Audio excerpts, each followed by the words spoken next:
Hello students, हम पढ़ रहे हैं आज लेसन 5 जिसका नाम है गोवा जैसा मैंने देखा, जिसके लेखक विनय शर्मा जी हैं। और आज की जो हमारी विधा है, पाठ की विधा, वह एक यात्रा वर्णन है। यानी कि लेखक ने जो अपनी यात्रा की, कहाँ की, तो गोवा की, उसके अनुभव के आधार पे इस पाठ को लिखा है। और इस पाठ में हम गोवा की कुछ खास बातों से अवगत होंगे, जानेंगे, जो लेखक ने जिन विशेष बातों को वहाँ देखा, जाना, समझा। यानी कि आज के जो हमारी पाठ है यात्रा वर्णन, उसके माध्यम से लेखक ने गोवा के जो सुंदर समुद्री किनारे हैं, वहाँ की जीवन शैली है, त्यौहार आदि का बड़ा ही मनोरम वर्णन किया है इस पाठ में। तो उन सब चीज़ों के बारे में हम आज पढ़ेंगे इस पाठ में। तो आइए पाठ को शुरू करते हैं। जैसा कि हम लोग खुद ही अनुभव कर सकते हैं कि यात्रा, यह एक नाम इतना मन को प्रसन्न कर देने वाला होता है। उस पर भी अगर यात्रा स्थल गोवा हो तो मन की में जो उमंग, तरंगायित होने का जो भाव होता है, वह अपने जगह पे कुछ खास होता है। तो आइए हम पाठ को शुरू करते हैं। लेखक कह रहे हैं, गोवा, यह नाम सुनते ही सभी का मन तरंगायित हो उठता है। एक शब्द है तरंगायित। तरंगायित होना यानी कि मन में उमंग भर जाना, खुशी आ जाना। तो यहाँ पर लेखक कहते हैं गोवा का नाम सुनते ही सभी के मन तरंगायित हो उठते हैं, खुशी से भर उठते हैं। और हो भी क्यों ना, फिर वो कह रहे हैं कि क्यों ना हो, यहाँ की प्रकृति, आबो हवा और जीवन शैली का आकर्षण ही ऐसा है। फिर लेखक कह रहे हैं यहाँ की जो विशेष बातें हैं वो क्या है? प्रकृति है, आबो हवा है, यानी कि जो यहाँ की जलवायु है, जीवन शैली है, और जीवन शैली का आकर्षण ही ऐसा है कि पर्यटक खुद ब खुद यहाँ खींचे चले आते हैं। यहाँ पर पर्यटक के आने की कारण क्या है? ये सब चीज़ें, प्रकृति, आबोहवा और जीवन शैली। एक और शब्द है पर्यटक। पर्यटक का अर्थ होता है जो यात्रा करता है, उसे पर्यटक कहते हैं। पर्यटन यानी घूमना, और पर्यटक जो घूमता है यानी कि यात्री। तो यात्रियों के खिंचे आने की कारण क्या है? प्रकृति, आबोहवा और जीवन शैली का एक अपना आकर्षण है, जिसकी वजह से वो आते हैं। देश के एक कोने में स्थित होने के बावजूद यह छोटा सा राज्य प्रत्येक पर्यटक के दिल की धड़कन है। फिर लेखक कह रहे हैं जो गोवा राज्य है वह देश के एक कोने में, हमारे देश के एक कोने में स्थित है। उसके बावजूद भी यह पर्यटक के दिलों की एक धड़कन है। ये एक कोने में स्थित है, ना कि ये बीच में। फिर भी लोग यहाँ पे खास तौर पर आते हैं घूमने के लिए, इसकी विशेषताओं को देखने के लिए। यही कारण है कि मैं भी अपने परिवार के साथ इंदौर से गोवा जा पहुँचा। खंडवा से मेरे साढ़ू साहब भी सपरिवार हमारे साथ शामिल हो गए। फिर लेखक कह रहे हैं कि इन्हीं खास बातों को देखते हुए हम लोगों ने तय किया कहाँ जाने का, तो गोवा जाने का। और वह अपने मतलब खुद और अपने साथ पूरे परिवार को लेके गए, और उनके साथ ट्रिप में, यात्रा में कौन कौन शामिल हो गए? तो खंडवा से उनके साढ़ू साहब और सपरिवार, उनके परिवार भी। साढ़ू का अर्थ होता है लेखक की जो साली थी उसके पति, जो कि उनके रिश्ता में साढ़ू होते हैं। तो यानी कि उनका परिवार और उनके साढ़ू सभी यात्रा एक में गए। कौन सी जगह पे? गोवा में। तो वो भी शामिल हो गए। उनके साथ यात्रा में शामिल होने के लिए कौन कौन आए? तो खंडवा से उनके साढ़ू साहब और उनका परिवार। तो ध्यान देंगे बच्चे। हमारा आज का प्रश्न है कि गोवा की यात्रा के लिए लेखक के साथ उनके परिवार के अलावे और कौन शामिल हुआ था? याद रखेंगे। आज का हमारा क्वेश्चन नंबर 1 है कि गोवा यात्रा में लेखक और उनके परिवार के अलावे यात्रा में शामिल होने वाले कौन कौन थे। ठीक है, अब हम लेसन को आगे जारी रखते हैं। 23 नवंबर को जब गोवा एक्सप्रेस मडगांव रुकी तो सुबह का उजास हो गया।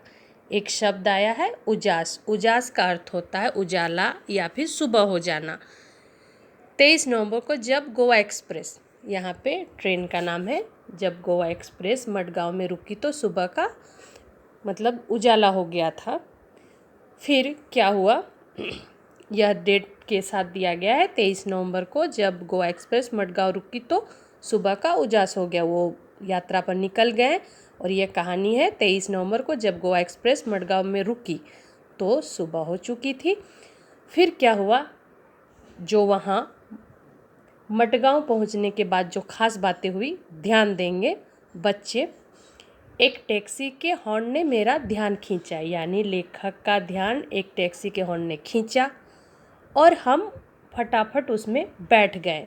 जब हम लिखेंगे तब क्या लिखेंगे उसको मैं बताऊंगी, ध्यान से सुनिए। टैक्सी एक पतली सी सड़क पर दौड़ पड़ी। शीतल हवा के झोंकों से मन प्रसन्न हो गया और यात्रा की सारी थकावट मिट गई। मैं सोचने लगा कि पर्यटन का भी अपना ही आनंद है।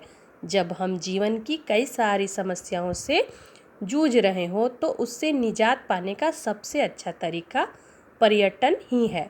बदले हुए वातावरण के कारण मन तरोताज़ा हो जाता है तथा शरीर को कुछ समय के लिए विश्राम मिल जाता है।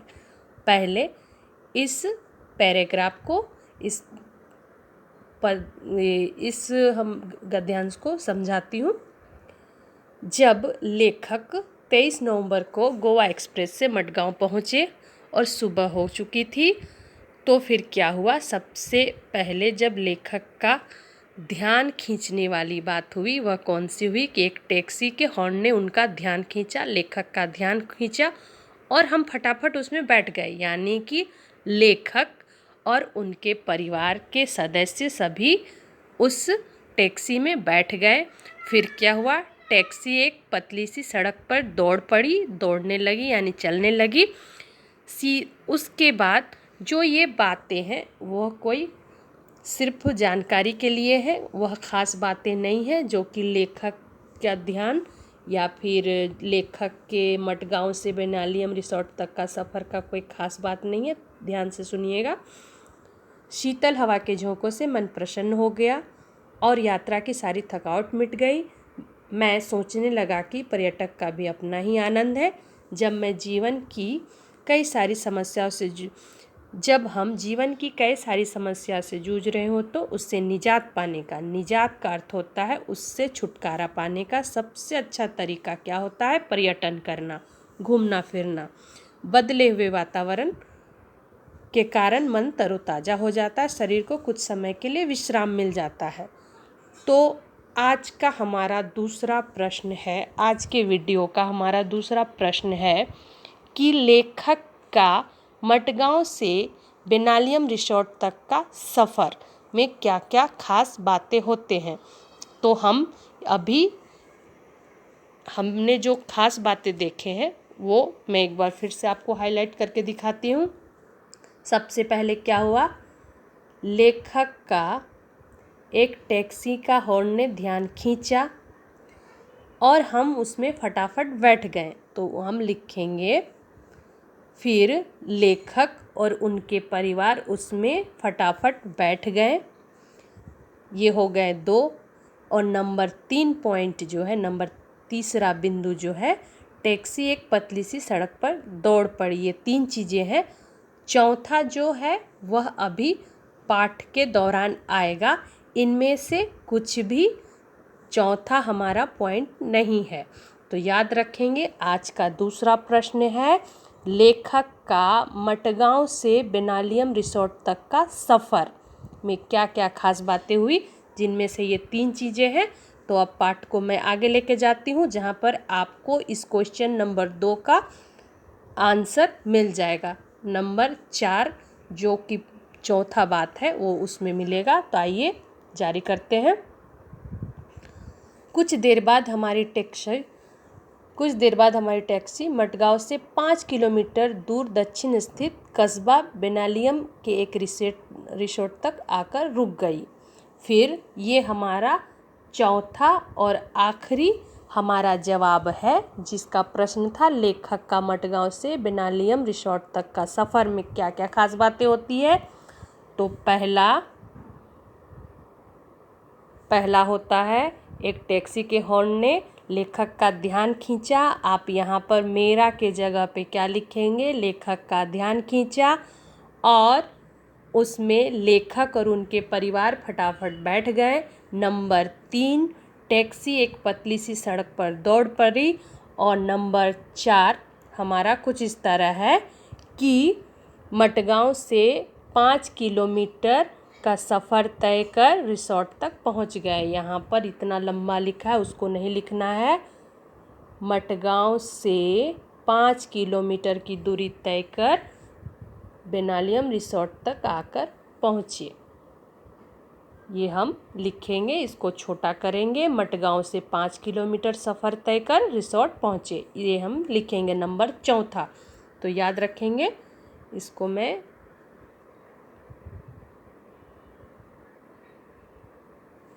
ये हमारा आज का दूसरा प्रश्न का जवाब है।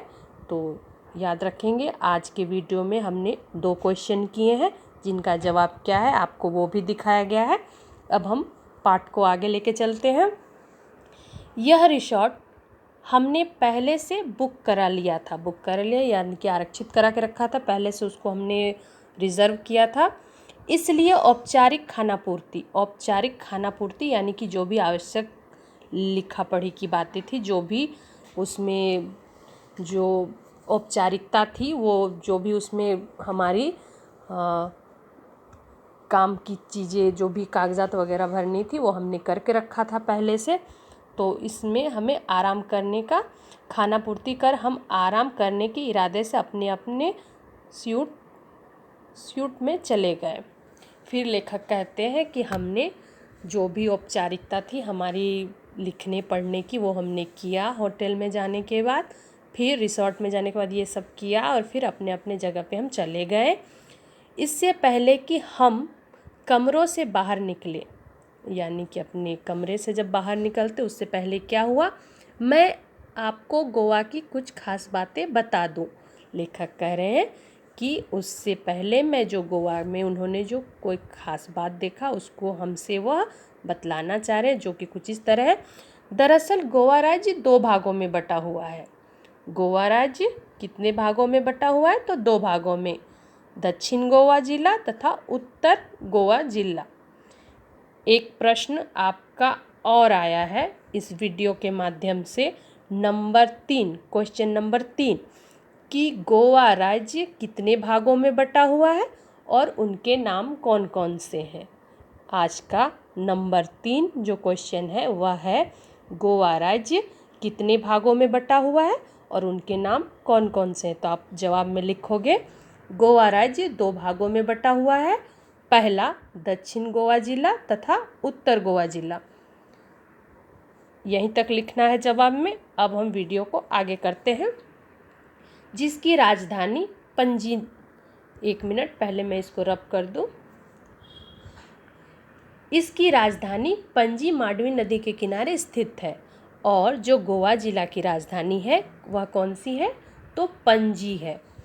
पणजी जो कि मांडवी नदी के किनारे स्थित है। यह नदी काफ़ी बड़ा है तथा वर्ष भर पानी से भरी रहती है, यानी कि सालों भर इसमें पानी रहता है, पानी भरा हुआ रहता है, ये सूखता नहीं है।